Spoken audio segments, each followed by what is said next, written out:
हाँ जी, welcome back. आज हम देखेंगे यूरोप जाने का जानलेवा रास्ता। जब लोग डोंकी लगा के 2 नंबर से जब यूरोप जाते हैं तो उनके साथ क्या-क्या हो सकता है रास्ते में और क्या-क्या होता है, वो सब देखेंगे। चलिए शुरू करते हैं।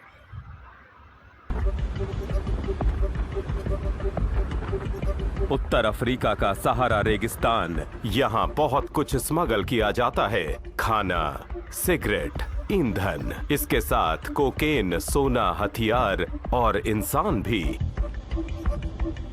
वहाँ लोग मर रहे हैं। पानी गंदा है, खाना घटिया है, अर्थव्यवस्था खस्ता हाल है। पश्चिमी अफ्रीका से यूरोप जाने का सबसे अहम रास्ता यहीं से होकर गुजरता है। हर साल दसियों हजार माइग्रेंट्स नाइजर से निकलकर लीबिया होते हुए मेडिटरेनियन तक पहुंचने के लिए इस रेगिस्तान को पार करते हैं। इस सफर से मेरी उम्मीद बस इतनी है कि मैं अपने परिवार की जिंदगी बदल सकूं। माइग्रेशन के इस रास्ते को लेकर यूरोपियन यूनियन की चिंताएं बढ़ती ही जा रही हैं। इसीलिए ये इलाका अब यूरोपियन माइग्रेशन पॉलिसी का अहम केंद्र बन गया है। ये रेगिस्तानी इलाका बहुत ही दुर्गम है, भौगोलिक रूप से अलग थलग, जहां सरकार की मौजूदगी बहुत कम है। यहाँ डाकुओं, मिलिशिया और मानव तस्करों का राज है। जिस दिन मैं पहुंचा, उसी रात 3 लोग मर गए। वे लोग इतने बेरहम हैं कि मरने वालों को ठीक से दफन भी नहीं करते। वे लाश को बस एक कंबल में लपेटते हैं और रेगिस्तान में फेंक देते हैं। यूरोपियन यूनियन और उसके सदस्य देश इस इलाके में अरबों यूरो लगा रहे हैं। ये एक तरह से उन माइग्रेंट्स के खिलाफ लड़ाई है जो पिकअप ट्रकों में लदकर अपनी जिंदगी का सबसे खतरनाक सफर तय करते हैं।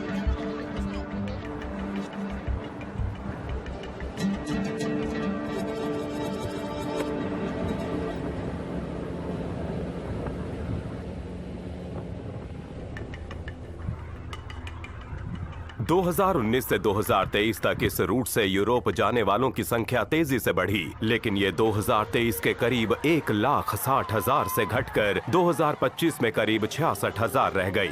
यूरोपीय संघ की माइग्रेशन पॉलिसी का मकसद इन लोगों को मेडिटरेनियन की तरफ जाते समय रोकना है, ताकि वे संघ की बाहरी सीमाओं तक पहुंच ही न पाएं। इस रणनीति को बॉर्डर एक्सटर्नलाइजेशन कहा जाता है। ज्यादातर माइग्रेंट्स सब सहारा अफ्रीका से आते हैं। लीबिया या ट्यूनीशिया के जरिए यूरोप पहुंचने के लिए उन्हें पहले रेगिस्तान पार करना पड़ता है। इस बंजर इलाके से गुजरने के लिए नाइजर लीबिया कॉरिडोर ही मुख्य रास्ता है। इस काम के लिए एक शहर बहुत अहम है, अगादेस। सहारा पार करने के लिए पूरे पश्चिमी अफ्रीका से लोग यहाँ इकट्ठा होते हैं। हम जानना चाहते हैं कि इस सफर में उनके लिए क्या कुछ छिपा है। हम जानना चाहते हैं कि उनके लिए ये सफर कैसा होगा। अगादेस में माइग्रेंट्स भीड़ भाड़ वाले कंपाउंड में इंतजार करते हैं जब तक कि स्मगलरों के पास सहारा पार करने के लिए पर्याप्त लोग इकट्ठे नहीं हो जाते। इनमें से ज्यादातर पड़ोसी देश नाइजीरिया से आते हैं। ये देश तेल के मामले में तो अमीर है, पर यहाँ मौकों की बहुत कमी है। ग्लोबल करप्शन रैंकिंग में नाइजीरिया कई सालों से निचले 1/3 हिस्से में बना हुआ है। बेहतर भविष्य की उम्मीद ना होने की वजह से कई पढ़े लिखे नौजवान अपना देश छोड़ रहे हैं। नाइजीरिया में सब संसाधन हैं, फिर भी हमारे पास समस्याएं हैं। क्रिश्चियन और डेविड यहाँ 1 हफ्ते से इंतजार कर रहे हैं। मुझे हैरानी होती है कि कैसे कुछ लोगों के परिवार में 6, 7 या 8 बच्चे होते हैं। वे गुजारा कैसे करते हैं, मुझे समझ नहीं आता। कभी कभी मुझे ये किसी चमत्कार जैसा लगता है। ये बस एक चमत्कार ही है। ये बहुत भयानक है। सब पैसा खत्म हो जाता है। यही हमारे हालात हैं। हमारे पास कोई और चारा नहीं है। आप एक अच्छी जिंदगी के लिए ये जोखिम चुनते हैं। ये जरूरी नहीं है, पर हमारे पास कोई और रास्ता नहीं है, इसलिए बस जिंदा रहने के लिए। हमारे पास कोई और चारा नहीं है, इसलिए मुझे तो बस यही लगता है कि अब मैं और नहीं झेल सकता। नाइजीरिया छोड़ना ही इकलौता रास्ता है।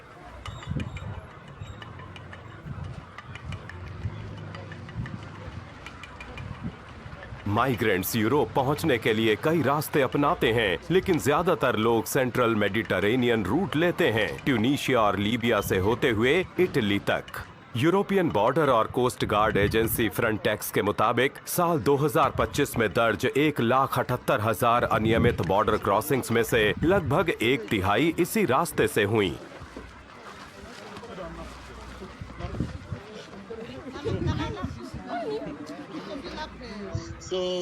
तो आज बड़ा दिन है। हम अगादेज से 4 बजे निकलेंगे।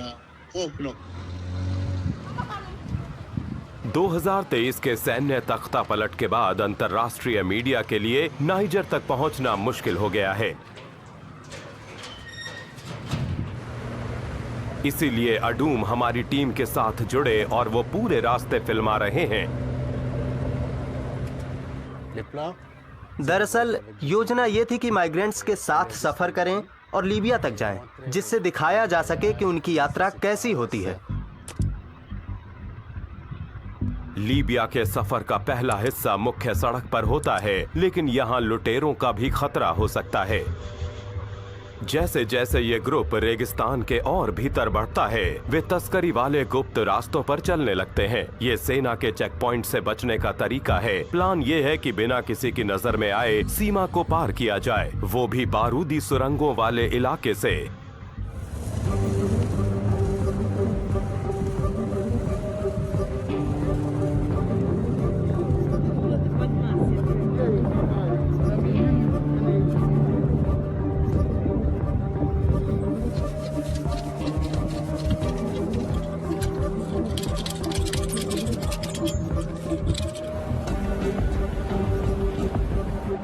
धूल सीधे मेरी नाक में घुस गई। यहाँ सड़क पर बहुत धूल है।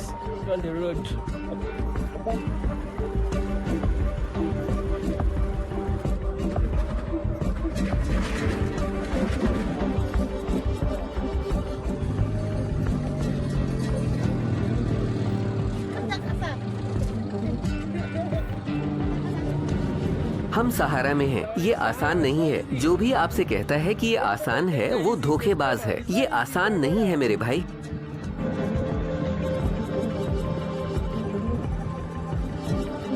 नाइजर में 2023 के अंत से प्रवासियों को लीबिया ले जाना कानूनी हो गया है। उससे पहले हालात काफी अलग थे। नाइजर विदेशी मदद पर निर्भर है। राष्ट्रीय बजट का 40% तक यूरोप और दूसरे दान देने वाले देशों के डेवलपमेंट फंड से आता है। 2015 में यूरोपियन यूनियन ने इस मदद को सख्त माइग्रेशन मैनेजमेंट से जोड़ दिया था। नाइजर सरकार ने फिर तस्करी के खिलाफ कानून बनाया, जिससे प्रवासियों को लीबिया की ओर ले जाना अपराध बन गया।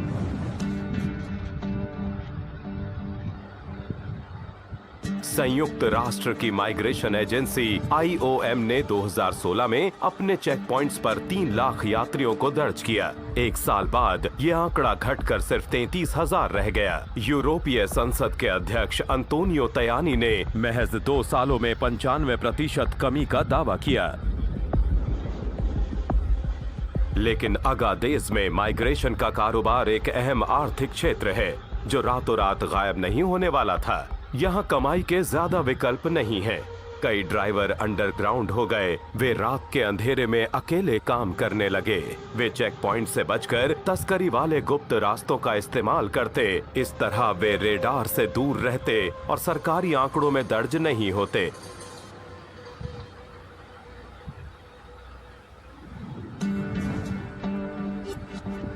दो 2023 में स्थिति एक बार फिर बदल गई। सैन्य तख्ता पलट के बाद जुंटा ने कानून हटा दिया और लोगों की तस्करी को अपराध नहीं माना।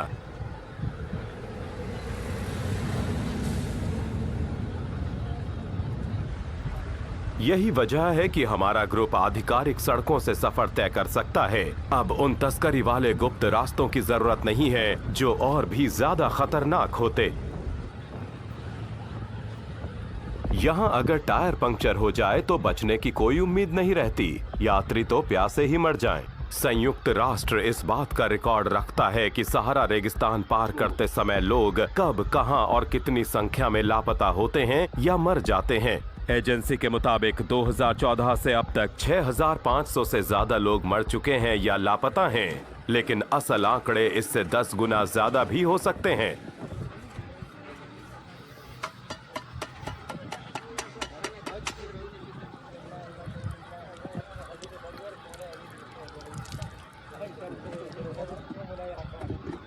सहारा बहुत बड़ा है, यूरोपियन यूनियन के आकार से 2 गुने से भी बड़ा। यहाँ अक्सर सरकार का कोई नियंत्रण नहीं होता। यहाँ से गुजरते हुए ग्रुप को इसका अंदाजा हो जाता है। हर चेक पोस्ट पर सैनिक घूस लेते हैं, पैसे ना दो तो आगे नहीं जाने देते।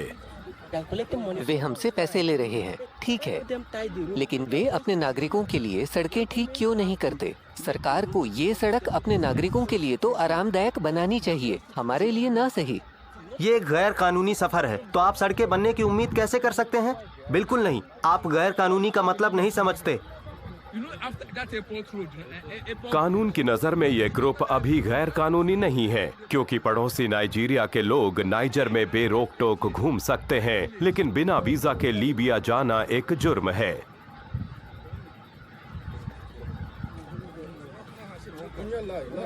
अरे चलो चढ़ो, वहाँ जहाँ बाकी लोग बैठे हैं। ये मजबूत तो है ना, कहीं टूट ना जाए। ये नहीं टूटेगा इंशाअल्लाह। हफ्ते में एक बार करीब 100 पिकअप ट्रक एक साथ निकलते हैं दूर दराज के नखलिस्तान की ओर। डाकुओं के हमलों से बचाने के लिए फौज इस काफिले के साथ चलती है। सुरक्षा की वजह से हमारा ग्रुप भी उन्हीं के साथ चलना चाहता है। वे मीटिंग पॉइंट तक पहुंचते हैं, लेकिन अगला काफिला 4 दिन बाद रवाना होगा, यानी ग्रुप को इंतजार करना होगा।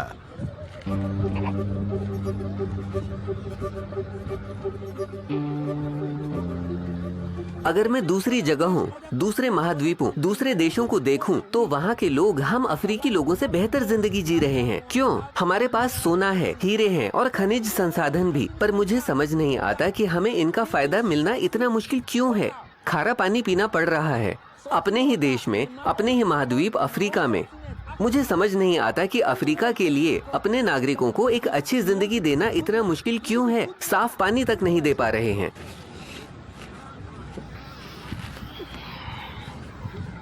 नाइजीरिया में जो जिंदगी हम जी रहे हैं, ये वो नहीं है जिसके हम हकदार हैं। जब मैं अपने लोगों का ये हाल देखता हूँ तो आंखों में आंसू आ जाते हैं। कभी कभी बहुत तरस आता है। हम बहुत कुछ कर सकते थे, लेकिन इस घटिया सिस्टम की वजह से कुछ नहीं कर पाते। इसीलिए मैंने ये सफर करने की ठानी है, ताकि अपनों के लिए कुछ बदल सकूं। पूरे देश को ना सही, कम से कम अपने भाई बहनों के लिए तो कुछ करूं, ताकि मेरे माँ बाप और आसपास के लोग थोड़ी अच्छी जिंदगी देख सकें। इसीलिए मैं यहाँ हूँ।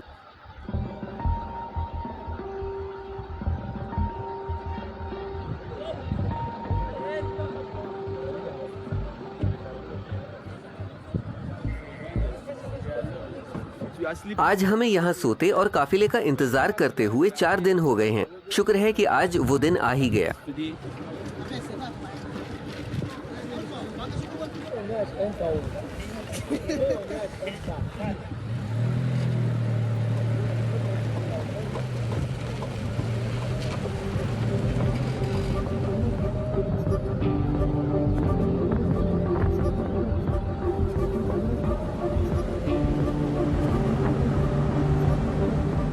सफर जारी है रेगिस्तान के और अंदर की ओर।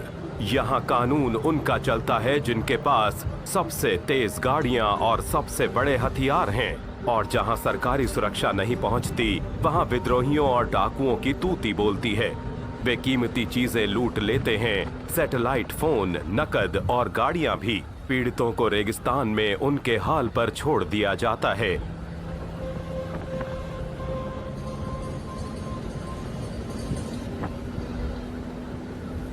अचेगोर ओएसिस के बाद ये ग्रुप काफिले से अलग हो जाता है और उत्तर की तरफ एक नया रास्ता लेता है जो सेगेदीन की ओर जाता है।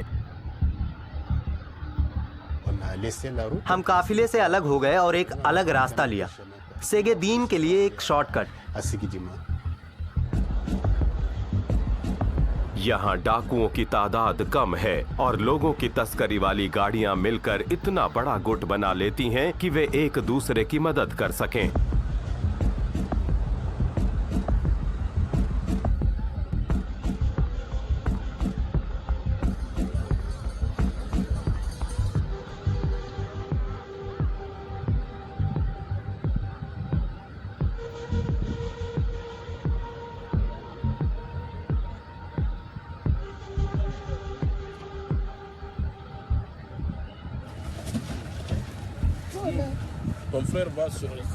आपका भाई यहीं आपके बगल में बैठा है। आप दोनों एकदम सट कर बैठे हैं, इस डर में कि कहीं गिर न जाएं, क्योंकि अगर वो गिरा तो आप भी उसके पीछे गिरेंगे, जैसे आप दोनों एक दूसरे से चिपके हों। और ये ड्राइवर, ये तो पागल हैं, पागलों की तरह गाड़ी भगाते हैं। ये हमसे पैसे ऐंठते हैं और कहते हैं कि सही जगह पहुंचाएंगे, पर सब झूठ है। हम बस घुट रहे हैं, यही हकीकत है।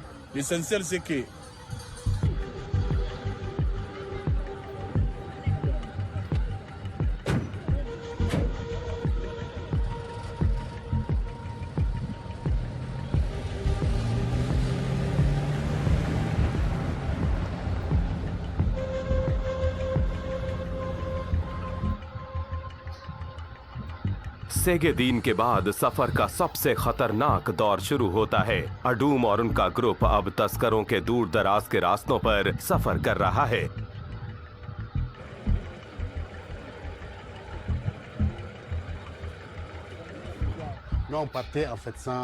हम बिना लाइट के सफर कर रहे थे ताकि कोई हम पर हमला न कर दे, और फिर अचानक डाकू हमारे सामने आ खड़े हुए।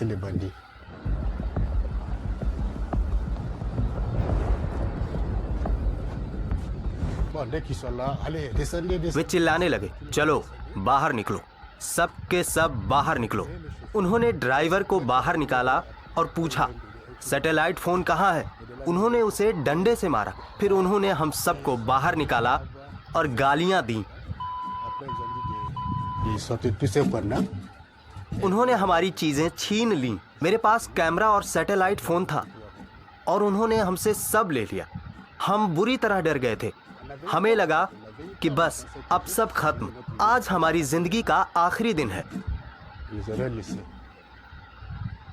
उन्होंने हम 28 लोगों के लिए सिर्फ 25 लीटर पानी का एक कनस्तर छोड़ा।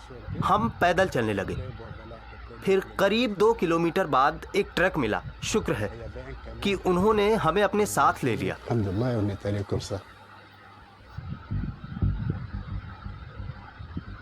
अडूम और ग्रुप लीबिया की सीमा पार करते हैं। अडूम यहाँ वापस लौटते हैं, जबकि माइग्रेंट्स अल कतरून और सबाहा की तरफ बढ़ जाते हैं। लीबिया सिविल वॉर के बाद से बटा हुआ है। उत्तर पश्चिमी हिस्सा त्रिपोली सरकार के हाथ में है, जिसे पश्चिमी देशों का समर्थन हासिल है, जबकि दक्षिण और पूर्व पर वॉरलॉर्ड खलीफा हफ्तार का राज है। उनकी सैन्य सरकार कई मिलिशियाओं की निगरानी करती है जो दक्षिण के इलाकों को कंट्रोल करती हैं। ये मिलिशिया खुद को सुरक्षा बल बताती हैं और दावा करती हैं कि वे अमन चैन बनाए रखती हैं और माइग्रेशन रोकने के लिए काम कर रही हैं। इसी आड़ में वे माइग्रेंट्स के लिए डिटेंशन कैंप चलाती हैं। पिछले साल मुझे किडनैप किया गया था। वे बस हमें धमकाते और पीटते रहते थे। नाशा और फार्गो दोनों नाइजीरिया से हैं। रेगिस्तान से मेडिटरेनियन की तरफ बढ़ते समय मानव तस्करों ने उन पर हमला कर दिया था। उनकी इन बातों की पुष्टि करना मुश्किल है, लेकिन कई माइग्रेंट्स की आप बीती भी ऐसी ही है जो संयुक्त राष्ट्र और मानवाधिकार संगठनों की रिपोर्टों से मेल खाती है। सड़क किनारे खड़े पुलिस वाले और सैनिक मोटरसाइकिलें चेक करते हैं। कागजात और पासपोर्ट की जांच के बहाने वे लोगों को पकड़ते हैं और फिर डिटेंशन सेंटर ले जाने के बजाय वे सभी मुसाफिरों को अगवा कर लेते हैं। कुछ मिलिशिया माइग्रेंट्स को आगे बेच देती हैं। वे मुझे सभा की एक तंग बस्ती में ले गए। उन्होंने कहा, घाना के लोग इस तरफ, नाइजीरिया के लोग उस तरफ।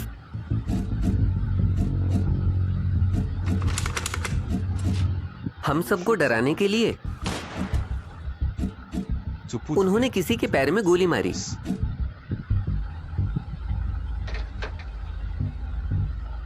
दिन में वे आपको आपके परिवार के सामने वीडियो कॉल पर पीटते हैं ताकि घर वाले आपको तड़पता हुआ देखें।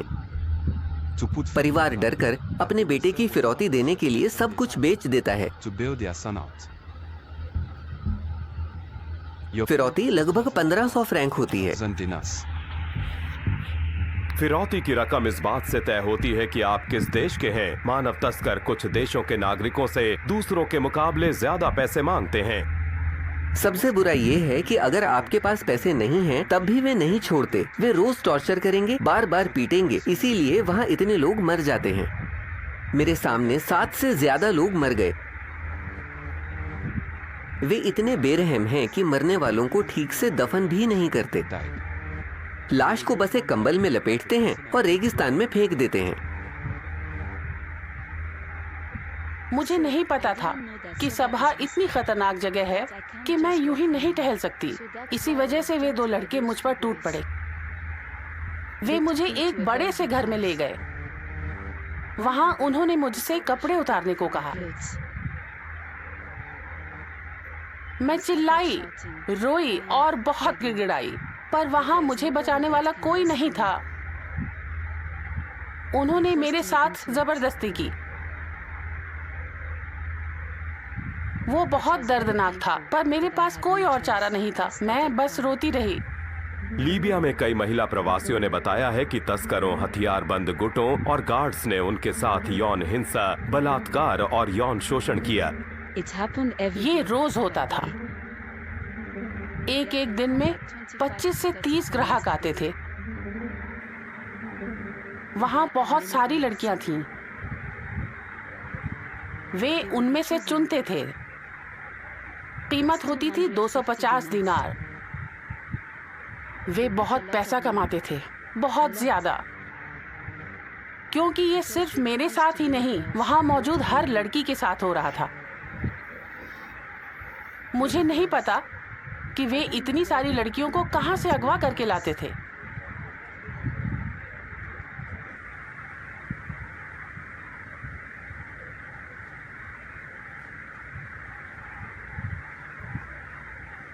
लीबिया में पकड़े गए ज्यादातर माइग्रेंट्स को इसी तरह के गैर आधिकारिक कैंपों में रखा जाता है, जिन्हें मिलिशिया या तस्कर चलाते हैं।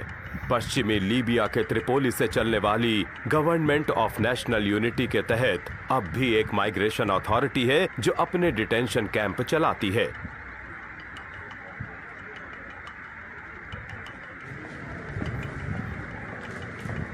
फिलहाल नाइजीरिया के लिए एक डिपोर्टेशन हो रहा है। आप मुझे हैप्पी कह सकते हैं।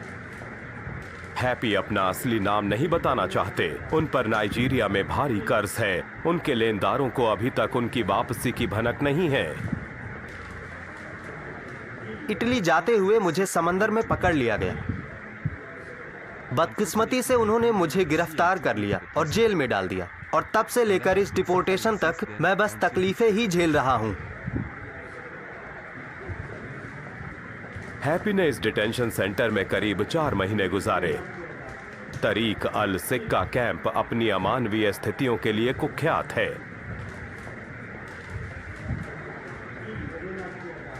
वे हमें इंसान नहीं समझते। मैं ब्लैक हूं, इसलिए कुछ कह भी नहीं सकता। वे हमारे साथ जैसा चाहे वैसा सलूक करते हैं।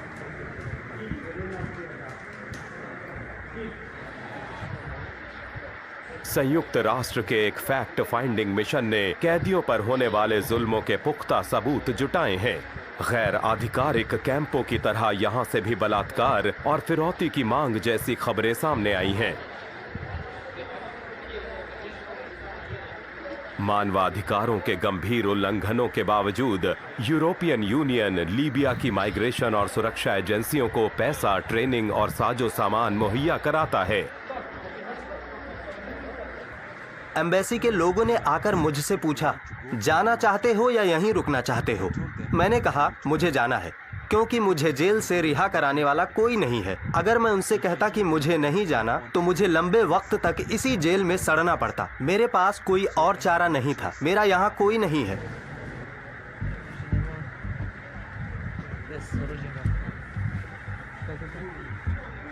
आधिकारिक तौर पर यूरोपियन यूनियन इन डिपोर्टेशंस को स्वैच्छिक वापसी कहता है, लेकिन हकीकत में कई माइग्रेंट्स हिंसा और बेहतर भविष्य की उम्मीद ना होने की वजह से मजबूरी में घर लौटने का फैसला करते हैं,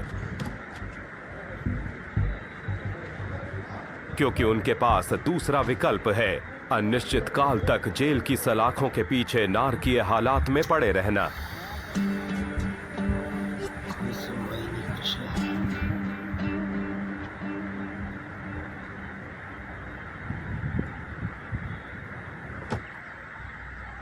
यूरोपियन यूनियन इन समस्याओं से वाकिफ है।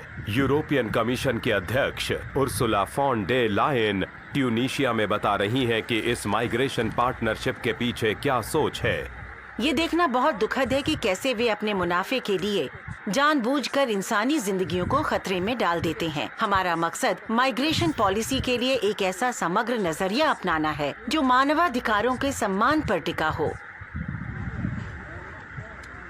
यूरोपियन यूनियन ने अफ्रीका में गैर कानूनी माइग्रेशन को रोकने के लिए अलग अलग फंड्स के जरिए अरबों यूरो का निवेश किया है, जिसमें से करोड़ों यूरो अकेले लीबिया को दिए गए हैं। दक्षिण में स्थानीय सुरक्षा बलों को सीमा निगरानी के उपकरण दिए जा रहे हैं ताकि माइग्रेशन को शुरुआती चरण में ही रोका जा सके। मीडिया रिपोर्ट्स के मुताबिक इटली की अथॉरिटीज ने तो विरोधी मिलिशियाओं को एक जॉइंट बॉर्डर फोर्स में शामिल करवाने की भी कोशिश की थी। मानवाधिकार संगठन लीबियाई कोस्ट गार्ड को मिलने वाली इस ईयू फंडिंग की आलोचना करते हैं। यूरोपियन यूनियन का कहना है कि लोगों को डूबने से बचाने का यही एक तरीका है, लेकिन हकीकत ये है कि माइग्रेंट्स को बस वापस लीबिया भेज दिया जाता है, जहां वो फिर मिलिशियाओं के रहमो करम पर होते हैं। मेडिटरेनियन तक सिर्फ वही पहुंच पाते हैं जो तस्करों और जुल्म ढाने वालों से किसी तरह बच निकलते हैं और जिन्हें जेल में नहीं डाला गया या डिपोर्ट नहीं किया गया। इसके बाद जो लोग समंदर पार कर लेते हैं, उनके सामने चुनौतियों का एक नया पहाड़ खड़ा होता है।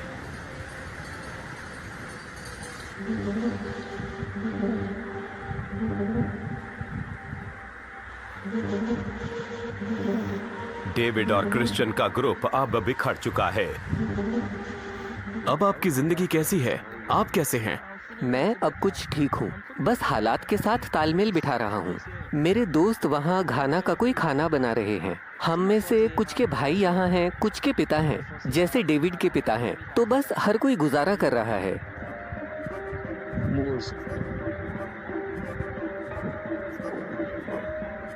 मैं आपको दिखाता हूँ।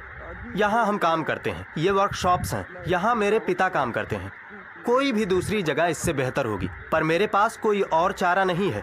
कोई भी जगह इससे अच्छी होगी। यहाँ मेरा कोई अपना नहीं है, कोई दोस्त नहीं है। यहाँ आप नए दोस्त बना भी नहीं सकते, क्योंकि आप किसी पर भरोसा नहीं कर सकते।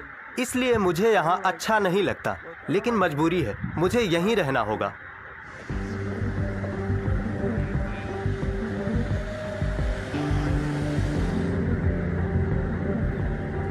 सहारा का ये सफर दुनिया का सबसे खतरनाक सफर हो सकता है। इसके बावजूद बहुत से लोग ये जोखिम उठा रहे हैं।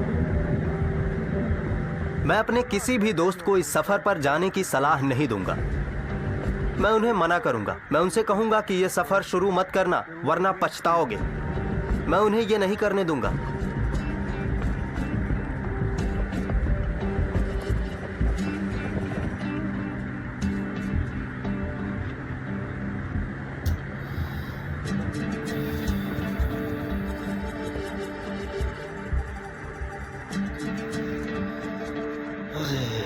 चलो जी, ये था सहारा से यूरोप जाने का जो रूट है उसका वीडियो। जो लोग सहारा से होके नाइजीरिया या अफ्रीका से जो लोग जाते हैं यूरोप,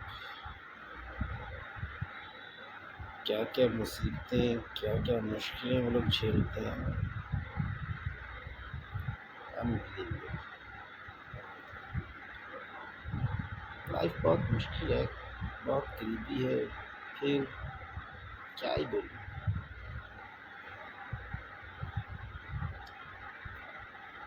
स्पीचलेस। जो भी है, जिंदगी है। अपनों के साथ रहें, अपनों के पास रहें, उनका ख्याल रखें। चलिए, वीडियो पसंद आए तो सब्सक्राइब कीजिए, लाइक कीजिए, शेयर कीजिए। मिलते हैं फिर किसी और वीडियो में। टाटा।